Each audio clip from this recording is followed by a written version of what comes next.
Hi everyone, I'm Grovel Husky. I am with Major. And I'm Major. Oh, Sorry. oh, sorry. uh, Major is Major is the director for BlueRidgeFurFare. I'm very happy that I have a chance here to join him in their VR world to talk a little bit about the history about the con. Uh, when did Blue Ridge Fur Fair become a reality?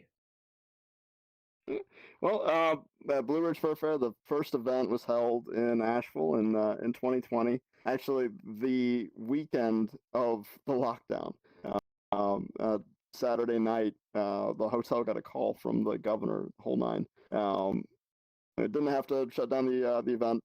Thankfully, just had to get into social distancing and whatnot. It's a very big precursor for what was to come. But I think if I'm right, I think Blue Ridge has the distinction of being the last furry con before COVID. Oh Um, wow. but yeah, I'd say the story of Blue Ridge and our kind of parent organization, NCAS, is definitely one of perseverance. Yeah, just to think that you've you had your first event and then none of us knew what was going to happen later that Mhm. year. I remember seeing convention dates for 2020. Everything was in place, Mhm. but Yep. there's no way we could have predicted what was to come. And despite everything, uh, you fast forward a few years, and we're fortunate to have conventions back again so we can see our Yeah. friends and make new ones. Absolutely. But Yeah. for your when it comes to the name of Blue Ridge Fur Fair, was there a Mhm. bit of a debate on trying to figure out a name for the convention?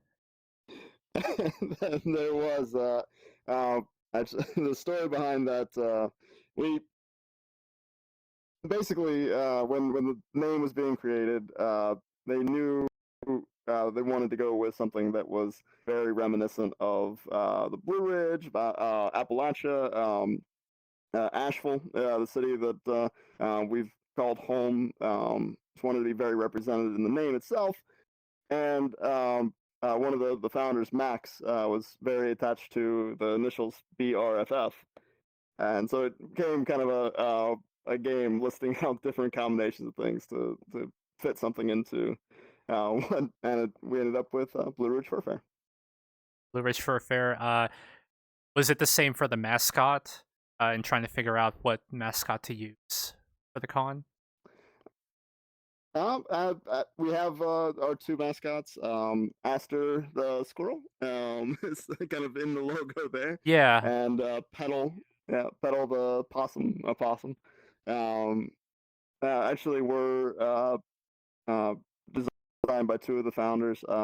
Aster was the creation of Max, and Petal was another founder of BRFF, Luna. Um, and I came up with Petal.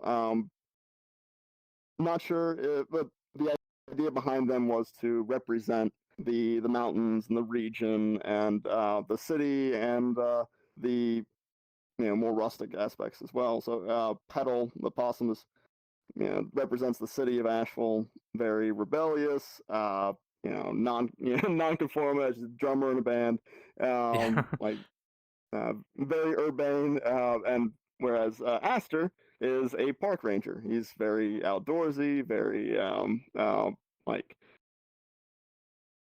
and,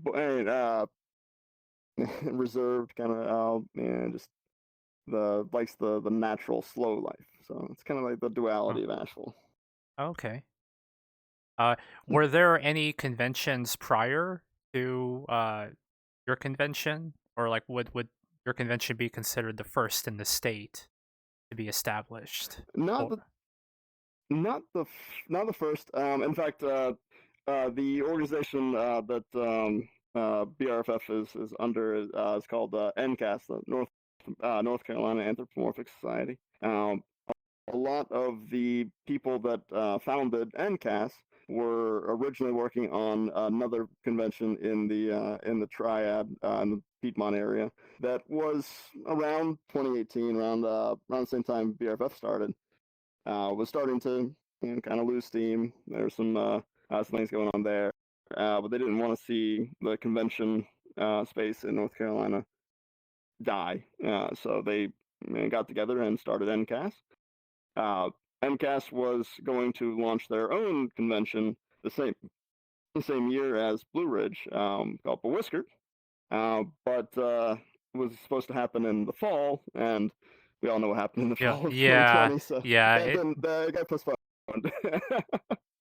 But yeah. So That, not the first in Western North Carolina though. Well, not that's not quite true either. There's furry takeover in Fontana Dam. That's oh yes, yeah, kind of a camping. Yeah. yeah. I've heard of that. Yeah. I've heard of that event. Hmm. I think they also have some kind of car meet involved with that too, right? Yeah. Yep. Yeah. They have it's like a camping event, car meetup. Um, I guess you could say that BRFF was the first like hotel style convention So it's like you have in your Western. own venue and something that you'd Yeah. see like at a like when it comes to the majority of the conventions, right? Like when it comes to Hmm. like FC Yeah. or Anthrocon.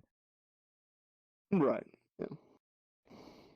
Yeah. Much smaller, Uh, but Yeah, we're growing. We're getting up yeah. there. Have you do you ever think that you might exceed capacity at your current venue in the future?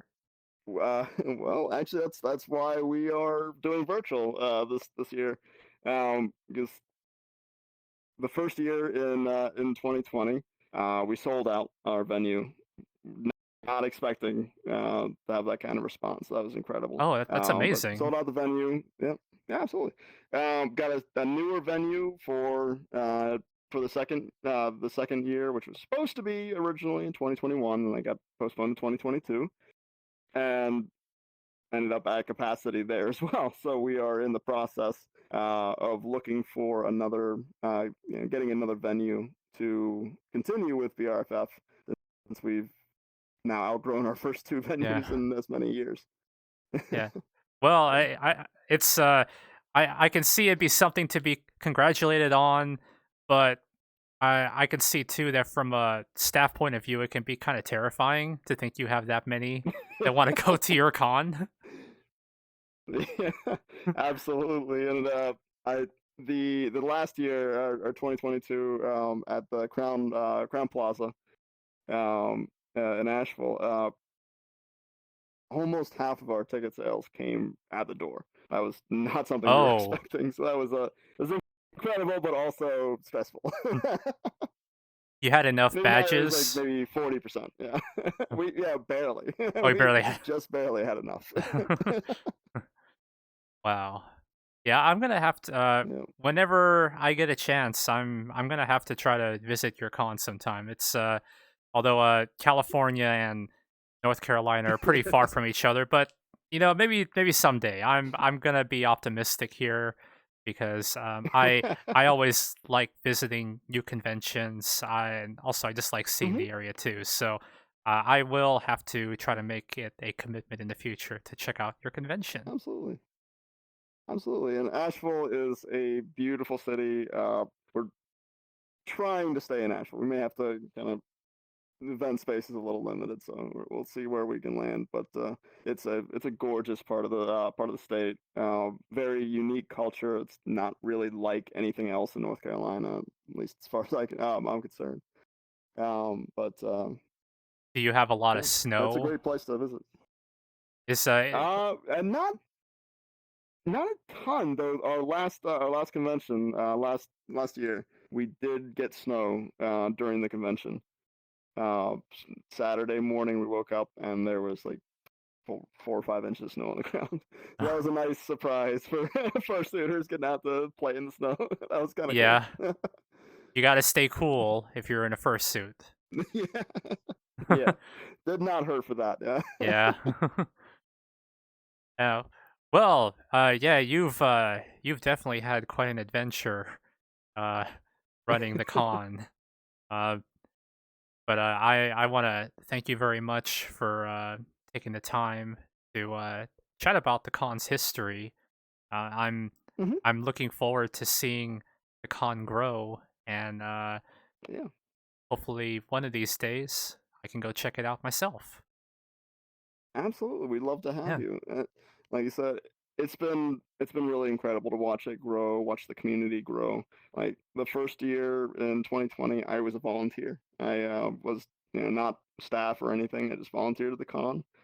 Loved it. Ended up on the staff, and then for the virtual, I was on the director's side, and then as of 2021 in the director's chair itself. So I was lucky Yeah. to be involved, and I really enjoyed Yeah. You're in the hot seat now. Uh, it. Very. yeah. If you all would like to check out this convention yourself, I will have a link to the convention in the video description below, as well as any additional links to their social media. Thank you all for watching. Major, it's been a pleasure. Uh, Hmm. thank you all for Thanks for having me. watching. Yes, you're very welcome. Take care, all.